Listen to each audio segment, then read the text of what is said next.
অসম চৰকাৰৰ তৰফৰ পৰা যিটো শুশ্ৰূষা আঁচনি এটা অলপ উচ্চাৰণ কৰিবলৈ টান পাইছোঁ, এইটো সেতুৰ আণ্ডাৰত এটা আজি ৰোগমুক্ত ভাৰতৰ যিটো এটা সপোন প্ৰধানমন্ত্ৰী নৰেন্দ্ৰ মোদী, এইটো ৰূপায়ণ কৰিবলৈ আজি এই ধৰণৰ কাৰ্যসূচীটো লোৱা হৈছে।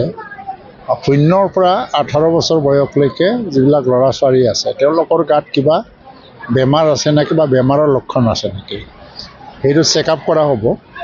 আৰু চেকআপ কৰাৰ পৰা যেতিয়া পোৱা যায় কিবা এটা সমস্যা আছে, এইটো লোকেলি ট্ৰিটমেণ্ট কৰিবলৈ চেষ্টা কৰা হ'ব।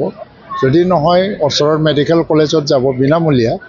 আৰু কিবা কাৰণত তাতে ডাঙৰ বেমাৰ যদি ওলাই পৰে, তেতিয়া হয়তো তেখেতক ডাঙৰ হস্পিটেললৈ ৰিফাৰ কৰিব চৰকাৰে। তাৰ কাৰণে গোটেই খৰচ বহন কৰি পেলাই চিকিৎসা কৰাৰ কাৰণে ব্যৱস্থা কৰিব।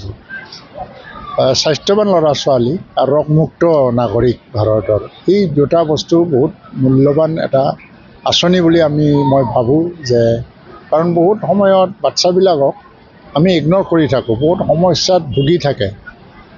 শিশুৰ অৱস্থাৰ পৰা বহুত বাচ্চাই মানে ভিতৰে কিবা কিবি বেমাৰত ভোগে, কিন্তু আমি ইগন'ৰ কৰোঁ।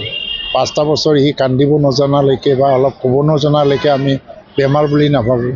কিন্তু লাহে লাহে দেখা গ'ল যে 10-12 বছৰ পিছত দেখা গ'ল এটা বেমাৰে অলৰেডি আছে। তো এইটো 2700 ল'ৰা ছোৱালীক চেকআপ কৰা হ'ব।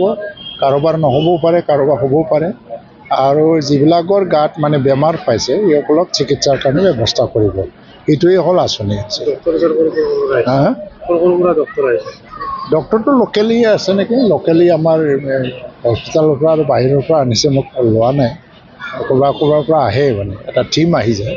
এইটো গভৰ্ণমেণ্ট অফ আছামৰ এটা আঁচনি হয়। আৰু এইটো নলবাৰী মেডিকেল কলেজৰ আণ্ডাৰত চলি আছে।